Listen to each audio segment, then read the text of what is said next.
ഈ വാർത്താ മണിക്കൂറിലെ പ്രധാന റിപ്പോർട്ടുകളുമായി വാർത്താമഴ ആരംഭിക്കുന്നു. ഞാൻ എസ് വിജയകുമാർ. പ്രതിഷേധക്കാരെ മർദ്ദിച്ച മുഖ്യമന്ത്രിയുടെ സുരക്ഷാ ഉദ്യോഗസ്ഥർക്ക് കുറുപ്പുംപടി പോലീസിന്റെ കൂടുതൽ സംരക്ഷണം. കോടതി നിർദ്ദേശപ്രകാരം കേസെടുത്തെങ്കിലും എഫ്ഐആറിൽ പ്രതികളുടെ പേരില്ല. കോടതി ഉത്തരവ് കാറ്റിൽ പറത്തി കേസെടുക്കാതെ പോലീസ് നടത്തിയ ഒത്തുകളി 24 ആണ് പുറത്തു കൊണ്ടുവന്നത്. എന്നാൽ എഫ്ഐആർ രജിസ്റ്റർ ചെയ്തെങ്കിലും പ്രതികളെപ്പറ്റി പരാമർശമില്ല. മർദ്ദനമേറ്റ വിവരം പരാതിക്കാർ കോടതിക്ക് മുൻപാകെ എഴുതി നൽകുകയായിരുന്നു. ശ്യാംകുമാർ വിവരങ്ങൾ നൽകും കൊച്ചിയിൽ നിന്ന്. ശ്യാമ, ഇപ്പോൾ ഈ കുറുപ്പുംപടി പോലീസിന് ഇതിൽ പ്രതികളെ തിരിച്ചറിയാൻ കഴിയാത്തതാണോ? നമ്മളുടെ ദൃശ്യങ്ങളിൽ ഉണ്ടല്ലോ പ്രതികളെ, ഈ യൂത്ത് കോൺഗ്രസ് KSU പ്രവർത്തകരെ മർദ്ദിക്കുന്ന പ്രതികളുടെ ദൃശ്യങ്ങൾ ഉണ്ടല്ലോ. എന്തുകൊണ്ടാണ് പോലീസ് ആരുടെയും പേര് എഫ്ഐആറിൽ ചേർക്കാത്തത്? രക്ഷാപ്രവർത്തനം പോലീസിന്റെ ഭാഗത്തു നിന്ന് നടക്കുന്നു എന്ന് വേണം കരുതാൻ, അല്ലേ? വിജയകുമാർ, തീർച്ചയായും ചില പ്രത്യേക സാഹചര്യങ്ങളിൽ കുറുപ്പുംപടി പോലീസിന് ആളുകളെ തിരിച്ചറിയാനുള്ള ശേഷിയില്ല എന്നുള്ളതാണ് പരാതിക്കാർ പോലും ആരോപിക്കുന്നത്. കാരണം ഈ കേസിൽ ദൃശ്യങ്ങളിൽ നിന്ന് നാട്ടുകാർ നോക്കി നിൽക്കുകയായിരുന്നു മർദ്ദനം. അതിനുശേഷം ദൃശ്യങ്ങൾ സഹിതം കോടതിയിൽ പരാതിയെത്തി. പരാതിക്കാർ പേര് കോടതിയിൽ മൊഴി നൽകുകയും ആ വിവരം പോലീസിനെ അറിയിക്കുകയും ചെയ്തു. എന്നിട്ടും 4 എഫ്ഐആറുകൾ രജിസ്റ്റർ ചെയ്ത വിവരം പരമാവധി പുറത്തു വരാതിരിക്കാൻ കുറുപ്പുംപടി CI ശ്രമിച്ചു. അതിനുവേണ്ടി ആ പരാതികളുടെ വിവരങ്ങൾ ഇല്ല എന്ന് മൂടിവെച്ചു. ഒടുവിൽ ആ പരാതിയുടെ എഫ്ഐആർ കോപ്പി സഹിതം നമ്മൾ വാർത്ത കൊടുക്കുന്ന സാഹചര്യത്തിൽ മാത്രമാണ് കേസെടുത്ത വിവരം പുറലോകം അറിയുന്നത്. അതിനുശേഷവും ആ എഫ്ഐആറിൽ കുറുപ്പുംപടി പോലീസിന്റെ സ്നേഹം ആ പോലീസുകാരെ, പ്രത്യേകിച്ച് മുഖ്യമന്ത്രിയുടെ സുരക്ഷാ സേനയിലെ ആ ഉദ്യോഗസ്ഥരുടെ പേര് പുറത്തു വരാതെ ശ്രദ്ധിക്കുന്നതിലായിരുന്നു. പോലീസ് ഉദ്യോഗസ്ഥർ എന്ന് മാത്രമാണ് എഫ്ഐആറിൽ രേഖപ്പെടുത്തിയിരുന്നത്. പരാതിക്കാർ ഇക്കാര്യം കോടതിയെ സമീപിക്കാൻ ഒരുങ്ങുകയാണ്. കാരണം കൃത്യമായി തങ്ങളെ തല്ലിയവരെയും തോക്കുകൊണ്ടിടിച്ചവരെയും ഒക്കെ അവർക്കറിയാം. ആ പേരുകൾ പോലീസിനോട് പറയുകയും ചെയ്തതാണ്. എന്നിട്ടും പോലീസുകാർ, പ്രത്യേകിച്ച് കുറുപ്പുംപടി CIക്ക് മാത്രം അതൊന്നും കേൾക്കാൻ സാധിച്ചില്ല എന്നത് അപൂർവമാണ്. അതുകൊണ്ട് തന്നെ കോടതിയെ സമീപിച്ച ഉദ്യോഗസ്ഥനെ കൊണ്ട് ആ പേര് എഴുതി ചേർക്കണമെന്നുള്ളൊരു ആവശ്യവുമായിട്ടാണ് അവർ കോടതിയിലേക്ക് പോകുന്നത്. ഏതായാലും പോലീസിൻ്റെ നടപടി വളരെ രസകരമാണ്. ഒരേ സമയം തന്നെ കേസിൽ വാർത്ത റിപ്പോർട്ട് ചെയ്ത റിപ്പോർട്ടറുടെ പേരിൽ കേസെടുക്കുക, അതേസമയം തന്നെ കുറ്റക്കാരായ പോലീസ് ഉദ്യോഗസ്ഥരുടെ പേര് പോലും അറിയില്ല എന്ന നിലപാട് സ്വീകരിക്കുക, ഇരട്ടത്താപ്പിന്റെ ഉദാഹരണമായി മാറിക്കൊണ്ടിരിക്കുകയാണ്. ഏതായാലും ഈ കേസിൽ അടുത്ത ദിവസം കോടതിയെ സമീപിക്കാനാണ് പരാതിക്കാരുടെ തീരുമാനം. വിജയകുമാർ, ഈ വിവരം പുറത്തു വരാതിരിക്കാൻ വല്ലാതെ പരിശ്രമിച്ചല്ലോ ശ്യാമ. ഈ കുറുപ്പുംപടി പോലീസ് എഫ്ഐആർ രജിസ്റ്റർ ചെയ്തിട്ട് അത് പുറത്തുവിടാതിരിക്കുക, അന്വേഷിക്കുമ്പോൾ നോക്കാം, വരട്ടെ, ക്രിസ്മസ് കഴിയട്ടെ, ന്യൂ ഇയർ ആകട്ടെ, അങ്ങനെയുള്ള ന്യായങ്ങൾ പറയുക. ഇപ്പോഴിതാ എഫ്ഐആർ രജിസ്റ്റർ ചെയ്ത വിവരം പുറത്തു വന്നപ്പോൾ അതിലിതാ പ്രതികളുടെ പേരില്ല. അപ്പോൾ എന്താണ് പോലീസ് ലക്ഷ്യം വയ്ക്കുന്നത്? ആരെയാണ് പോലീസ് സഹായിക്കാൻ ശ്രമിക്കുന്നത് എന്നത് ഈ ഒളിച്ചുകളിയിൽ നിന്ന്, ഈ രക്ഷാപ്രവർത്തന നീക്കത്തിൽ നിന്ന് തന്നെ വ്യക്തമാണല്ലോ, അല്ലേ? തീർച്ചയായും. കാരണം 12-ാം തീയതി ഈ എഫ്ഐആർ എടുക്കുകയും എന്നാൽ ഈ എഫ്ഐആറിലെ വിവരങ്ങൾ ഒന്നും പുറത്തു വരാതെ കൃഷ്ണമണി പോലെ കാത്തു സൂക്ഷിച്ചു പോലീസുകാർ. അത് പുറത്തു വന്നിരുന്നെങ്കിൽ നേരത്തെ തന്നെ ജാമ്യമില്ലാ ഉപ്പുപ്രകാരം കേസെടുത്ത വിവരം പുറത്തു വരുമായിരുന്നു. അതുണ്ടാകാതിരിക്കാനാണ് കുറുപ്പുംപടി CI ശ്രമിച്ചത്. നിയമത്തെയാണോ, നിയമത്തിന് മുകളിൽ നിന്ന് ഉത്തരവ് നൽകുന്നവരെയാണോ കുറുപ്പുംപടി CI അനുസരിക്കുന്നത് എന്നുള്ളൊരു ചോദ്യം ഉയരുന്നുണ്ട്. ഏതായാലും എഫ്ഐആർ പുറത്തു വന്നതോടുകൂടി നിക്കക്കളിയില്ലാതെ 4 കേസുകളുടെയും വിവരങ്ങൾ പോലീസിന് തന്നെ പുറത്തുവിടുകയും ചെയ്യേണ്ടി വന്നു. പക്ഷേ അപ്പോഴും കുറുപ്പുംപടി CI ശ്രമിച്ചത് ആ ഉദ്യോഗസ്ഥരുടെ പേരുകൾ ഒരു കാരണവശാലും പുറത്തു വരരുതെന്നാണ്. പരാതിക്കാരും നാട്ടുകാരും കണ്ട വിവരമാണ് CIക്ക് മാത്രം കാണാൻ സാധിക്കാത്തത്. അതുകൊണ്ട് തന്നെയാണ് ഈ പ്രത്യേക സാഹചര്യത്തെ, CIയുടെ ഈ സാഹചര്യത്തെ കോടതിയിൽ ചോദ്യം ചെയ്യാനായിട്ട് പരാതിക്കാർ തന്നെ നീക്കുന്നത്. യെസ്, വളരെ വിചിത്ര എഫ്ഐആർ ആണ് ഈ കേസിൽ ഇപ്പോൾ പുറത്തു വന്നിരിക്കുന്നത്. എഫ്ഐആർ രജിസ്റ്റർ ചെയ്ത വിവരം തന്നെ പോലീസ് മറച്ചു വയ്ക്കുകയായിരുന്നു. വാർത്ത വന്നതിന് പിന്നാലെ എഫ്ഐആർ രജിസ്റ്റർ ചെയ്ത കാര്യം പോലീസ് അറിയിക്കുന്നു. പക്ഷേ അതിൽ പ്രതികളുടെ പേരില്ല. ഈ ദൃശ്യങ്ങളിൽ നിന്നാകെ പ്രതികളെ തിരിച്ചറിയാൻ പോലീസിന് ബുദ്ധിമുട്ടില്ല, പരാതിക്കാർക്കും അറിയാം. പക്ഷേ എഫ്ഐആറിൽ പ്രതികളുടെ പേരില്ല എന്നതാണ് ഏറ്റവും ഒടുവിൽ ആ റിപ്പോർട്ട് എഫ്ഐആർ പുറത്തു വരുമ്പോൾ നമ്മൾ മനസ്സിലാക്കേണ്ടത്. ശ്യാംകുമാറാണ് വിവരങ്ങൾ നൽകിയത്. 24 റിപ്പോർട്ടർ വിനീത VGക്കെതിരായ കേസിൽ വിചിത്ര ന്യായീകരണവുമായി വനിതാ കമ്മീഷൻ അധ്യക്ഷ P സതീദേവി. മാധ്യമപ്രവർത്തകയുടെ പ്രവർത്തനത്തിൽ എന്തെങ്കിലും കുറ്റകൃത്യമുണ്ടെങ്കിൽ പോലീസിന് പരിശോധിക്കാം. മാധ്യമപ്രവർത്തകയുടെ സ്വതന്ത്രമായ ജോലിക്ക് തടസ്സമുണ്ടായതായി ശ്രദ്ധയിൽപ്പെട്ടിട്ടില്ല. വനിതാ കമ്മീഷന് പരാതിയൊന്നും ലഭിച്ചിട്ടില്ലെന്നും കിട്ടിയാൽ അത് അന്വേഷിക്കുമെന്നും P സതീദേവി. ഈ കാര്യത്തിൽ അവരുടെ ജോലി സംബന്ധമായിട്ടുള്ള പ്രവർത്തനത്തിന് എന്തെങ്കിലും തടസ്സമുണ്ടായോ എന്നുള്ള കാര്യം ഞങ്ങളുടെ ശ്രദ്ധയിൽപ്പെട്ടിട്ടില്ല. അവർ നടത്തിയിട്ടുള്ള പ്രവർത്തനവുമായിട്ട് ബന്ധപ്പെട്ടുകൊണ്ട് മറ്റേതെങ്കിലും തരത്തിലുള്ള കുറ്റകൃത്യം നടത്തിയിട്ടുണ്ടോ എങ്കിൽ അത് സംബന്ധിച്ചിട്ടുള്ള പരിശോധന നടത്താനും അതിലിടപെടാനും തീർച്ചയായിട്ടും പോലീസിന് അതിന് പോലീസ് ആ തരത്തിൽ ഉള്ള ഇടപെടൽ നടത്തേണ്ടതായിട്ടുണ്ട്. അതായിരിക്കും പോലീസ് ചെയ്തിട്ടുണ്ടാവുക. ഇത് സംബന്ധിച്ച് ഞങ്ങൾക്ക് യാതൊരു പരാതിയും ഒരു മാധ്യമപ്രവർത്തകയിൽ നിന്നും ലഭിച്ചിട്ടില്ല. വിനീത വിജിക്കെതിരായി കേസെടുത്തത് ഇടതുമുന്നണിയും അതിലെ ഓരോ പാർട്ടിയും അന്വേഷിക്കുന്നുണ്ടെന്ന് മന്ത്രി കെ രാജൻ. മാധ്യമപ്രവർത്തകരെ ആക്രമിക്കാനോ ബോധപൂർവം കേസെടുക്കാനോ സർക്കാരിന് ആഗ്രഹമില്ല. ഇടതുമുന്നണിക്ക് അത്തരം നയമില്ലെന്നും മന്ത്രി പറഞ്ഞു. മാധ്യമപ്രവർത്തകരെ ഒരു കാരണവശാലും ജനാധിപത്യത്തിൻ്റെ നാലാം തൂണാണ് മാധ്യമങ്ങൾ. മാധ്യമപ്രവർത്തകരെ ഏതെങ്കിലും വിധത്തിൽ ആക്രമിക്കാനോ ബോധപൂർവമായി കേസെടുക്കാനോ സർക്കാരിന് അഭിപ്രായമില്ല. ഇടതുപക്ഷ ജനാധിപത്യ മുന്നണിക്ക് അങ്ങനെ നയവുമില്ല. ഉണ്ടായ സംഭവങ്ങളെക്കുറിച്ച് നിങ്ങൾ പറയപ്പെട്ടു. നവകേരള സദസ്സ് കഴിഞ്ഞു. ഞങ്ങൾ ആ കാര്യത്തെക്കുറിച്ചൊക്കെ നല്ലതുപോലെ അവരവരുടെ പാർട്ടികളും മുന്നണികളും ഒക്കെ അന്വേഷിക്കും. വിഷയം നിയമസഭയിൽ ഉന്നയിക്കുമെന്ന് കെ രമ MLA 24നോട് പറഞ്ഞു. വിമർശനങ്ങളെ ഭയക്കുന്നതുകൊണ്ടാണ് ഇത്തരം നടപടികൾ. ഫോൺ വിവരങ്ങൾ പോലീസ് ചോർത്തി നൽകിയതിൽ സമഗ്ര അന്വേഷണം വേണമെന്നും കെ രമ MLA ആവശ്യപ്പെട്ടു. CPM സ്തുതി പാടുന്ന ആളുകളൊക്കെ എല്ലാം നല്ലവർ, അവർക്കെതിരെ മോശം റിപ്പോർട്ട് കൊടുക്കുന്ന ആളുകൾ മുഴുവൻ മോശക്കാർ. ഇതാണ് ഇവിടെ സംഭവിക്കുന്നത്. അതേസമയം പിണറായി വിജയന് വേണ്ടി, കേരളത്തിലെ മുഖ്യമന്ത്രിക്ക് വേണ്ടി 4 വാക്ക് പൊക്കിപ്പറഞ്ഞാൽ അവരേറ്റവും നല്ല മാധ്യമപ്രവർത്തകരും, വിമർശിച്ചാൽ വിമർശനം ഉൾക്കൊള്ളാത്ത നേതൃത്വമാണ് ഇവിടെ ഉള്ളത് എന്നും ആ ഭരണകർത്താക്കളാണ് നമ്മുടെ നാട് ഭരിക്കുന്നത്. ഒരു പെൺകുട്ടിയെ അവരുടെ മനോവീര്യം കെടുത്തുകയാണ് ചെയ്യുന്നത്. ഒരു റിപ്പോർട്ട് ചെയ്യുന്നിടത്തിലേക്ക് അവളെ വലിയതൊരു കേസെടുത്ത് അവളെ ഭയപ്പെടുത്തുകയല്ലേ എന്താ ചെയ്യുന്നത്? അതുകൊണ്ട് അതൊന്നും അംഗീകരിച്ചു കൊടുക്കാൻ കഴിയില്ല. തീർച്ചയായിട്ടും അതിശക്തമായി സഭയിൽ ഉൾപ്പെടെ ഈ കാര്യങ്ങൾ ഉന്നയിക്കും.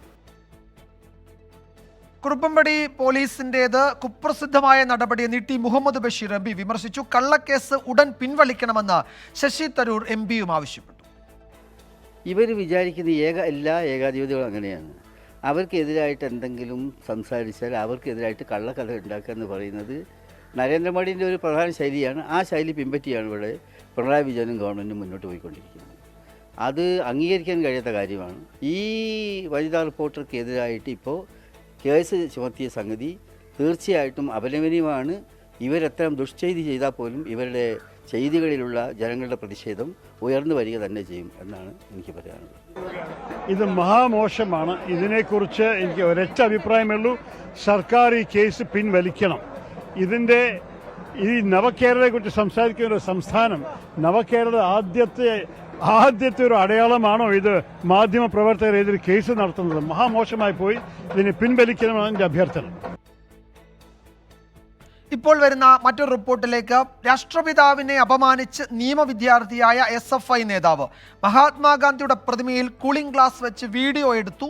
ആലുവ ഏരിയ കമ്മിറ്റി അംഗം അതിൽ നാസറാണ് ഇത്തരത്തിൽ വീഡിയോ ചിത്രീകരിച്ചത്. ചൂണ്ടി ഭാരത് മാതാ ലോ കോളേജിലെ യൂണിയൻ ഭാരവാഹിയാണ് അതിൽ നാസർ. ആ ദൃശ്യങ്ങളാണ് നമ്മൾ കാണുന്നത്. ശ്യാംകുമാർ വിവരങ്ങൾ നൽകും കൊച്ചിയിൽ നിന്ന്. ശ്യാമ, ഇത് എപ്പോഴായിരുന്നു ഈ സംഭവം? എന്താണ് മറ്റു വിവരങ്ങൾ? വിജയകുമാർ, കഴിഞ്ഞ ദിവസം കോളേജിൽ നടന്ന ഒരു സംഭവം എന്നുള്ളതാണ് നമുക്ക് ലഭിക്കുന്ന വിവരം. ഇതിനെക്കുറിച്ച് SFIയുടെ ജില്ലാ നേതൃത്വത്തോട് തിരക്കിയപ്പോൾ അത്തരമൊരു സംഭവം അറിഞ്ഞിട്ടില്ല. അതിനെക്കുറിച്ച് പരിശോധിക്കാമെന്നാണ് SFIയുടെ ജില്ലാ സെക്രട്ടറി അടക്കമുള്ളവർ വ്യക്തമാക്കിയത്. ഏതായാലും ഭാവിയിൽ ഇന്ത്യയിലെ നിയമത്തെയും നീതിയെയും കുറിച്ചൊക്കെ കോടതികളിൽ സംസാരിക്കേണ്ട ഒരു വിദ്യാർത്ഥിയാണ് ഇന്ത്യൻ രാഷ്ട്രപിതാവിനെ അപമാനിക്കുകയും ഗാന്ധിജി മരിച്ചതല്ലേ എന്ന പരിഹാസം, അതുകൊണ്ടൊരു കൂളിംഗ് ഗ്ലാസ് വെക്കാമെന്നുള്ളൊരു പരിഹാസം ചൊരിയുകയും ചെയ്യുന്നത്. ഈ വിദ്യാർത്ഥി SFIയുടെ ആലുവ ഏരിയ കമ്മിറ്റി അംഗമാണ്. അതിനു പുറമെ ചൂണ്ടിയിലെ ഭാരത് മാതാ ലോ കോളേജിലെ യൂണിയൻ നേതാവ് കൂടിയാണ്. ഏതായാലും മഹാത്മാഗാന്ധിക്കെതിരായിട്ടുള്ള ഈ ഒരു അധിക്ഷേപം, രാഷ്ട്രപിതാവിനെതിരായ അധിക്ഷേപം കോടതിയിൽ ചോദ്യം ചെയ്യാൻ, പോലീസിൽ ചോദ്യം ചെയ്യാനാണ് അവിടുത്തെ തന്നെ മറ്റു വിദ്യാർത്ഥികളും ഒരുങ്ങുന്നത്. ഏതായാലും ഒരു നിയമ വിദ്യാർത്ഥിയുടെ ഭാഗത്തു നിന്ന് ഒരിക്കലും ഉണ്ടാകരുതാത്ത ഒരു പ്രവൃത്തിയാണ് ഇപ്പോൾ ഈ വിദ്യാർത്ഥിയുടെ ഭാഗത്ത് നിന്ന് ഉണ്ടായിരിക്കുന്നത്. വിജയകുമാർ, ശ്യാം, ഇതിൽ SFI നേതൃത്വത്തിന്റെ മറുപടി എന്തായിരുന്നു? ഇത് അറിഞ്ഞിട്ടില്ല, അതോ അങ്ങനെ ഉണ്ടായിട്ടില്ല എന്നായിരുന്നോ? ഈ വിഷയത്തെക്കുറിച്ച് അറിഞ്ഞിട്ടില്ല എന്നുള്ളതാണ്. പ്രാഥമികമായി പരിശോധന നടത്താം, വിഷയത്തെക്കുറിച്ച് തിരക്കാം, ഇതുവരെ അറിഞ്ഞിട്ടില്ല എന്നുള്ളതാണ് SFIയുടെ ജില്ലാ സെക്രട്ടറി പ്രതികരിച്ചത്. അല്പസമയത്തിനകം വിഷയത്തെക്കുറിച്ച് തിരക്കിയ ശേഷം കൂടുതൽ പ്രതികരിക്കാമെന്നും വ്യക്തമാക്കിയിട്ടുണ്ട്. ഏതായാലും അനുചിതമായ ഒരു നടപടി തന്നെയാണ് ഉണ്ടായിരിക്കുന്നത്. മഹാത്മാഗാന്ധിയുടെ മുഖത്ത് കൂളിംഗ് ഗ്ലാസ് വെച്ച് വീഡിയോ എടുക്കുകയും അതിൻ്റെ കൂട്ടത്തിൽ മഹാത്മാഗാന്ധി മരിച്ചതല്ലേ എന്നുള്ളൊരു കമൻ്റ് കൂടി പാസ്സാക്കുകയും ചെയ്യുകയാണ് ഈ വിദ്യാർത്ഥി. ഒരു വിദ്യാർത്ഥി പ്രസ്ഥാനത്തിന് നേതൃത്വം കൊടുക്കുന്ന ആളെന്നുള്ളതിലുപരി നിയമം പഠിക്കുന്ന ഒരു വിദ്യാർത്ഥിയാണ് ഇന്ത്യയുടെ രാഷ്ട്രപിതാവിനെ അപമാനിച്ചുകൊണ്ട് ഒരു വീഡിയോ എടുക്കുകയും അത് പങ്കുവെക്കാൻ അവസരം ഉണ്ടാക്കുകയും ചെയ്തിരിക്കുന്നത്. ശ്യാമ തുടരുക. ഈ ദൃശ്യങ്ങൾ നമ്മൾ ഇത് മഹാത്മാഗാന്ധിയുടെ പ്രതിമയിൽ കൂളിംഗ് ഗ്ലാസ് വെച്ച് വീഡിയോ എടുത്തു.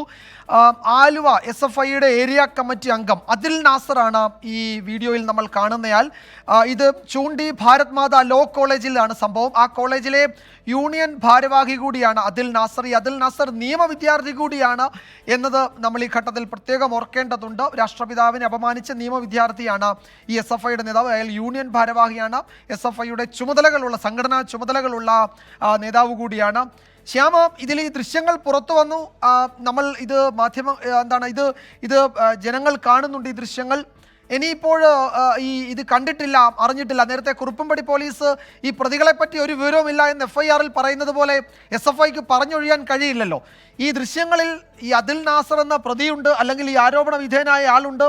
അയാളുടെ ചെയ്തികൾ എന്താണ് എന്നത് ഈ വീഡിയോയിലുണ്ട്. അതിപ്പോൾ ജനങ്ങളാകെ കാണുകയാണ്. അപ്പോൾ ഇനിയിപ്പോൾ ആ നിലയിൽ ഞങ്ങൾക്കറിയില്ല, കണ്ടില്ല, അല്ലെങ്കിൽ പരിശോധിക്കാം, അങ്ങനെ പറഞ്ഞൊഴിയാൻ കഴിയില്ലല്ലോ അല്ലേ? തീർച്ചയായും ഇവിടെ ഒരു രക്ഷാപ്രവർത്തനം ഉണ്ടാകുമോ എന്നറിയില്ല. പക്ഷേ ഏതായാലും അദിൽ നാസറിന്റെ പ്രവൃത്തി കൃത്യമായി തന്നെ കൂടെ ഉണ്ടായിരുന്നവർ തന്നെ വീഡിയോയിൽ പകർത്തിയിട്ടുണ്ട്. അതിലേറ്റവും പ്രധാനപ്പെട്ട ഒരു കാര്യം, ഒരു പബ്ലിക് പ്രോസിക്യൂട്ടറുടെ മകൻ കൂടിയാണ് ഈ അദിൽ നാസർ എന്നുള്ളതാണ്. അതുകൊണ്ട് തന്നെ നിയമം അറിയാത്ത ആളല്ല, ഇന്ത്യൻ രാഷ്ട്രപിതാവ് എത്രത്തോളം പ്രധാനപ്പെട്ട ഒരു വ്യക്തിയാണെന്ന് അറിയാത്ത ആളല്ല അതിൽ. കാരണം നിയമം പഠിക്കുന്നയാളാണ്. ക്ലാസ്സിൽ ഒരു തവണയെങ്കിലും കയറിയിട്ടുണ്ടെങ്കിൽ രാഷ്ട്രപിതാവിനെ കുറിച്ച് കേൾക്കുകയും ചെയ്തിട്ടുണ്ടാകും. അത്തരത്തിൽ മറ്റുള്ളവർക്ക് മാതൃക കാട്ടേണ്ട ഒരു വ്യക്തിയാണ് രാഷ്ട്രപിതാവിനെ അപമാനിക്കുകയും കൂളിംഗ് ഗ്ലാസ് വെച്ച് വീഡിയോ എടുക്കുകയും അതിനുശേഷം മഹാത്മാഗാന്ധി മരിച്ചുപോയതല്ലേ എന്നൊരു കമന്റ് പാസ്സാക്കുകയും ചെയ്യുന്നത്. ഏതായാലും ഇത് ജില്ലാ നേതൃത്വത്തിന്റെ അടക്കം ശ്രദ്ധയിൽപ്പെട്ടിട്ടുണ്ട്. സ്വാഭാവികമായും അവർ അതിനെക്കുറിച്ച് തിരക്കിയ ശേഷം പ്രതികരിക്കാമെന്നാണ് അറിയിച്ചിരിക്കുന്നത്. ആ പ്രതികരണം എന്താകുമെന്നുള്ളത് അല്പസമയത്തിനകം നമുക്ക് പങ്കുവെക്കാൻ സാധിക്കും. ഏതായാലും ഏറ്റവും അനുചിതമായ ഒരു പ്രവൃത്തി എന്ന് മാത്രമാകാണ് ഇതിനെ വിശേഷിപ്പിക്കാവുന്നത്. ചെറിയൊരു കുട്ടിയല്ല, നിയമ വിദ്യാർത്ഥിയാണ്. അതുകൊണ്ട് തന്നെ ആ ചെയ്ത പ്രവൃത്തിയുടെ ഗൗരവം വളരെ വലുതാണ്. അതിനെതിരായിട്ട് സംഘടനാപരമായും നിയമപരമായും എന്ത് നടപടി ഉണ്ടാകുമോ എന്നുള്ളത് മാത്രമേ പ്രതീക്ഷിക്കാൻ സാധിക്കൂ. ഉണ്ടാകുമെന്ന് ഒരു ഉറപ്പും പറയാത്തൊരു സാഹചര്യമാണ് ഇപ്പോൾ ഉള്ളത്. ശ്യാമ തുടരുക. ചൂണ്ടി ഭാരത് മാതാ ലോ കോളേജിലെ യൂണിയൻ ഭാരവാഹി കൂടിയാണ് ഈ അദിൽ നാസർ. നിയമ വിദ്യാർത്ഥിയാണ്. SFIയുടെ സംഘടനാ ചുമതലകളുണ്ട്. അയാൾ നമ്മൾ അറിഞ്ഞിടത്തോളം ആലുവ SFIയുടെ ഏരിയ കമ്മിറ്റി അംഗമാണ്. യൂണിയൻ ഭാരവാഹിയാണ്. ഈ കഴിഞ്ഞ ദിവസം കോളേജിൽ നടന്ന ഏതോ ഒരു പരിപാടിക്കിടെയാണ് രാഷ്ട്രപിതാവിന് കൂളിംഗ് ഗ്ലാസ്, രാഷ്ട്രപിതാവിൻ്റെ പ്രതിമയിൽ, മഹാത്മാഗാന്ധിയുടെ പ്രതിമയിൽ കൂളിംഗ് ഗ്ലാസ് വെച്ച് വീഡിയോ എടുക്കുകയും അതിപ്പോൾ പുറത്തു വരികയും ചെയ്തത്.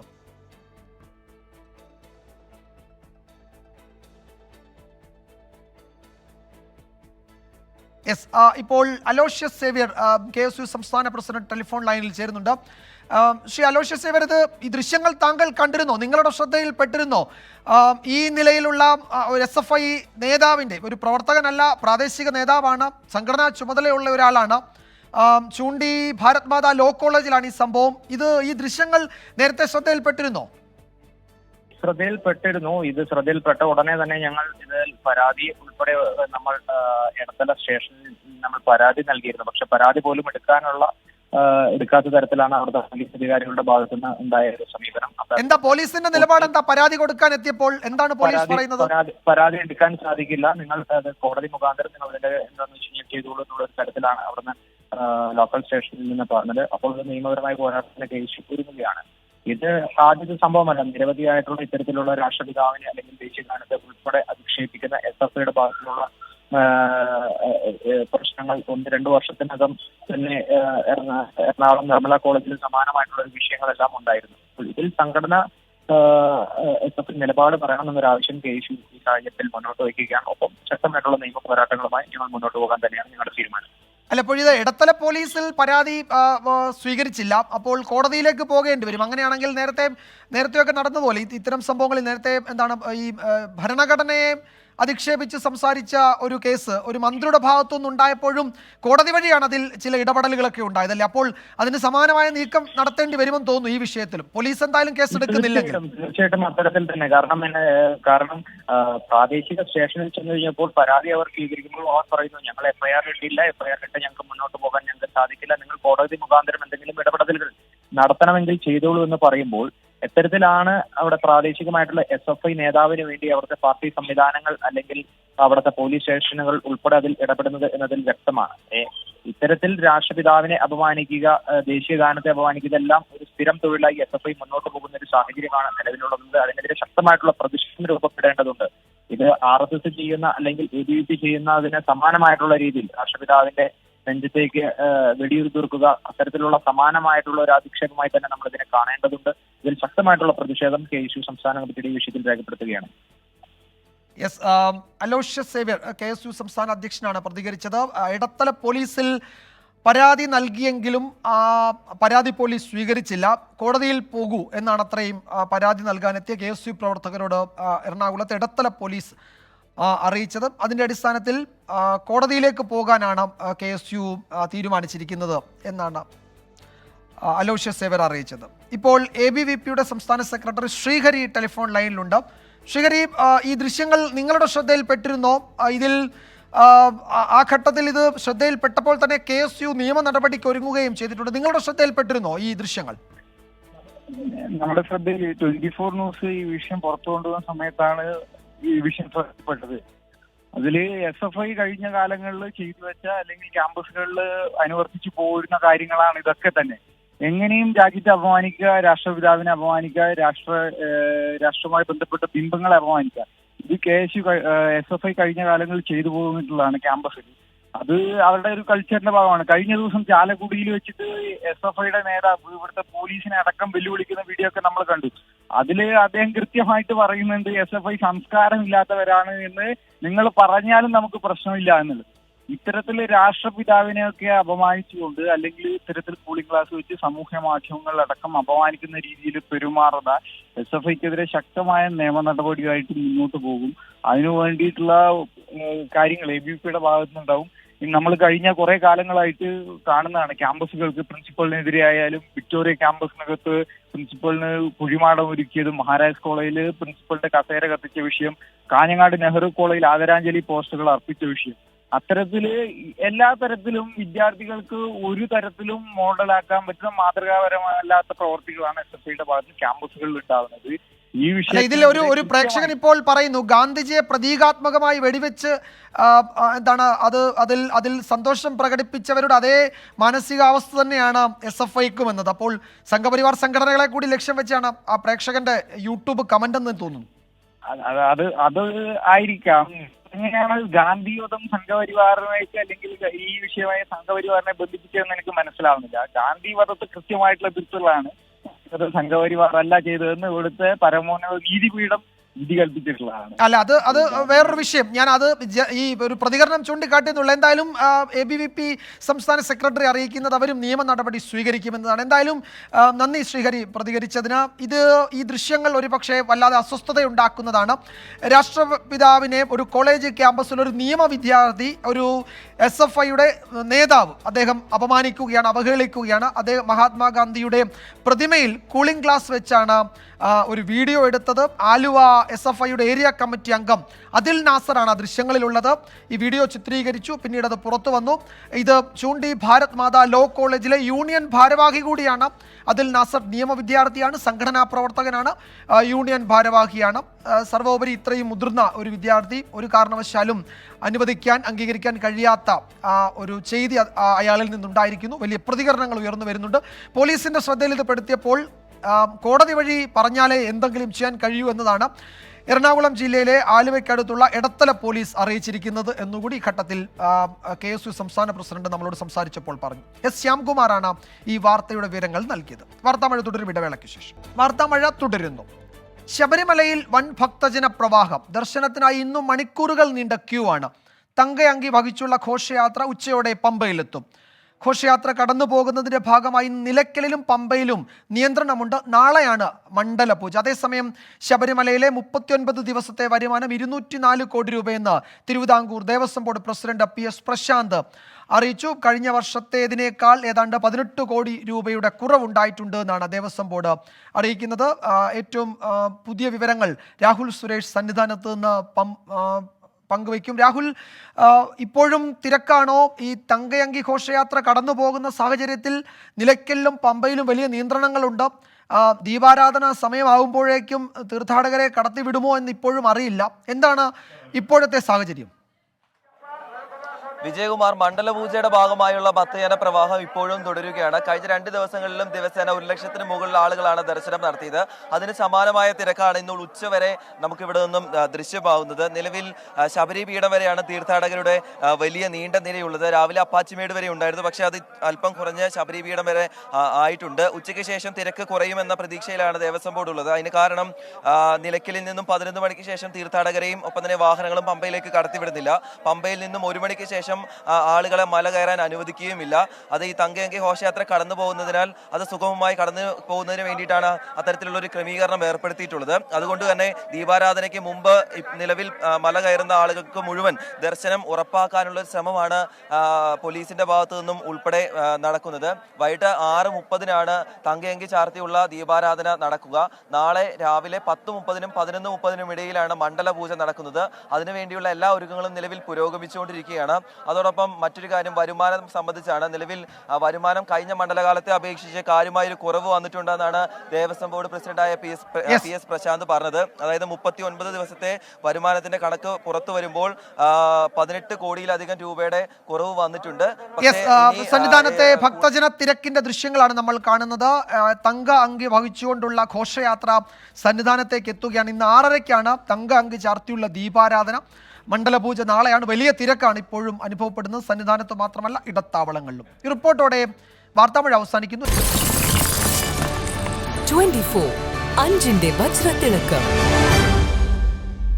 ലോകത്തെവിടെയായാലും ഏത് സമയത്തും 24 വാർത്തകളും ഓഗ്മെന്റഡ് റിയാലിറ്റി പാക്കേജുകളും എക്സ്പ്ലെയിനറുകളും വിശദമായി കാണാൻ ഞങ്ങളുടെ യൂട്യൂബ് ചാനൽ നിങ്ങൾക്ക് സബ്സ്ക്രൈബ് ചെയ്യാം.